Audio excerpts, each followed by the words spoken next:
This is the start of the page number 5 for the Unit 6 homework tutorial video. Let's get right into this. Okay, problem number 7. Mrs. Holm carried 2 pounds of trail mix down the hall. How many kilograms was that? So we're going to box our givens, circle our unknowns. I'm going to box my given, 2 pounds. And we are looking for kilograms. So we need to get the conversion factor. So I'm going to get my star chart. Here it is. We want a conversion to get us from pounds to kilograms. So I'm going to look on my charts. Okay.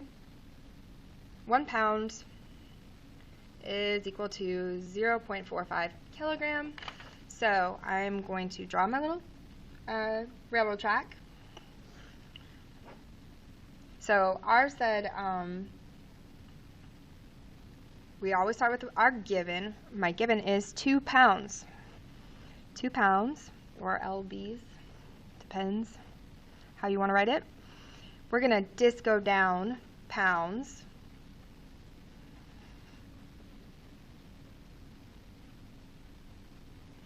So I'm given 2 pounds, and I'm going to use my conversion chart to go from what I am given to what the conversion is. So I'm given 2 pounds, but my conversion to get to kilograms is for every 1 pound you have, that is equal to 0.45 kilograms, right there. So I'm going to fill that in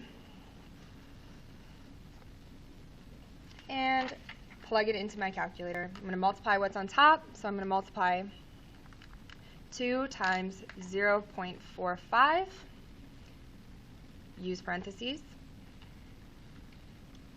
Okay, 2 times 0.45. Hit divide, and then everything in the bottom. We only have one thing on the bottom, which is 1. So my answer is going to be 0.9 kilograms. All right, that's a pretty easy one. Next one, a student was absent last semester for 12 total class periods. So my given is 12 class periods. I have another given saying that a single class period is an hour and a half long because they were never absent on Eagle's Nest. And what I am looking for is how many minutes were missed. And it tells me that this is the conversion factor. For every 1 class, that is equal to 1.5 hours. So I'm going to start with my first given. Okay, I was absent 12 classes. I'm going to disco down my conversion, which is classes, or class periods. Class, might be easier to write class period. 12 class period. Class period. 1 class period is equal to 1.5 hours. That is not what I'm looking for, though. My unknown is minutes, and I'm only at hours. So I have to do one final conversion. And of course, almost all of you know if you just go down, and if you don't know, it is there for you, that 60 minutes are in an hour. So 1 hour is equal to 60 minutes. And then, just like before, you're going to multiply what you had on top inside of parentheses. I like to do it all in one step. So 12 times 1.5 times 60. Close your parenthesis, hit divide, and then our bottom ones are just 1 and 1, but I like to do it anyway just because it's good to know that 1 is not always on the bottom. So don't get in the habit of just skipping that step, because there are times when your conversion factor is not going to be 1. So that will give me an answer of 1,080 minutes, and done. Okay, so next problem. I bring 1 gallon of Gatorade to class. How many cups could you hand out? So your given is gallon, 1 gallon, and you're looking for cups. That's your unknown. So set up your railroad. You can always draw extra tracks in. It's okay if you don't need them all at the end. Okay, so here we go. I'm going to begin in my top left corner with 1 gallon. I'm going to disco down my unit, just the unit, not the 1.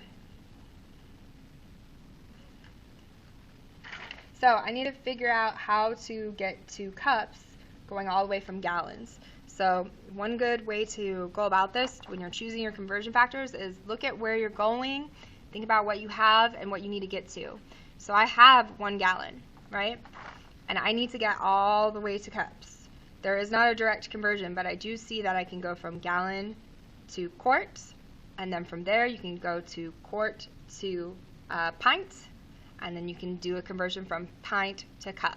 So I just need to put in these conversion factors and go about my day. Okay, so for every 1 gallon, that is equal to 4 quarts. Just go down, bring down your conversion. 1 quart is equal to 2 pints.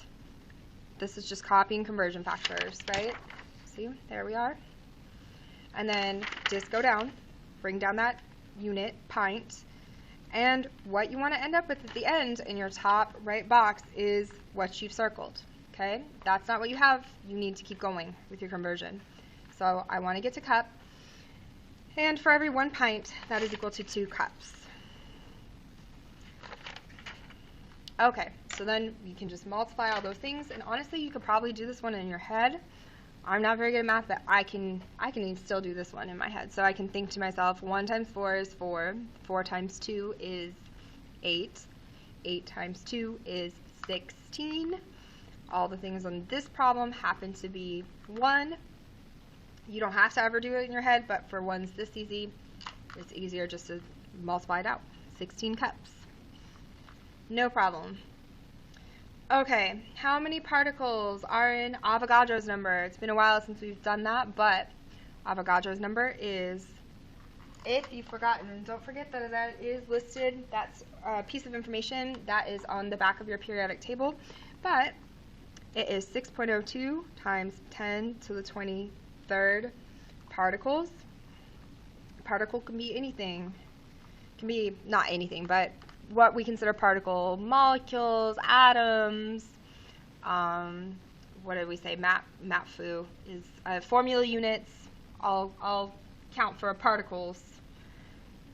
Any of these things we can describe as a particle. Okay, the mass of 1 mole is known as the molar mass. That is the molar mass. The units for molar mass is grams per mole. That's what you see on the periodic table at the bottom, that number, your molar mass. Okay, and then from there we want to calculate the molar mass. Okay, so this one's asking me to calculate the molar mass of H2O. Okay, so I'm just going to get a periodic table, right? So work through these steps. H2O, so you have to think to yourself, how many H's do I have? Well, I have 2 of them. Okay, so I need to take the weight of hydrogen, which is 1.008, and multiply it by 2 because it's H2O. So in a parenthesis, or you can do it in 2 steps. Oh, I wrote a 1. So that is 2 times 1.008 plus, we only have 1 oxygen, so you can say 1 times. We only have 1 oxygen. The weight of oxygen is 16.998, even though the arrow is kind of covering it up on this periodic table, but there it is.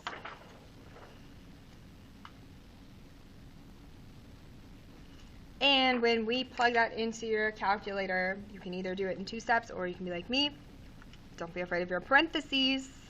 2 times 1.008 plus 1 times, oh, that's, yeah.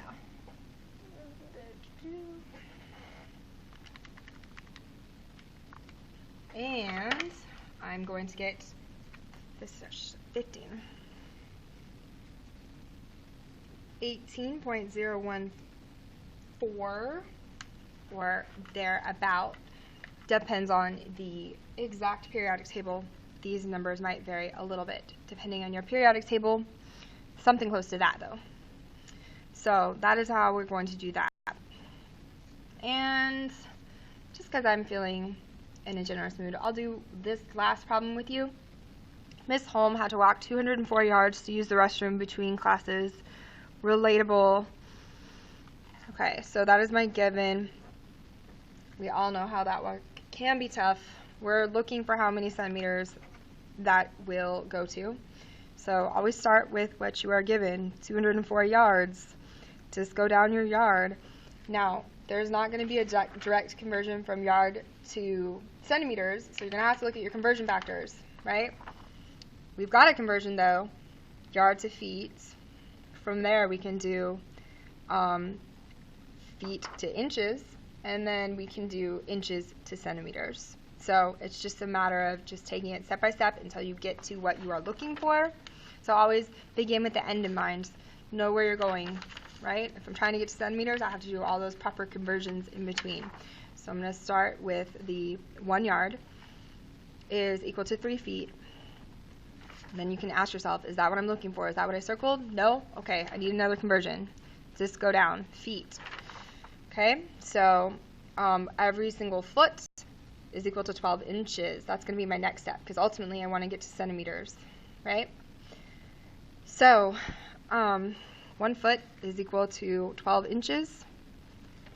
Is that what I'm looking for?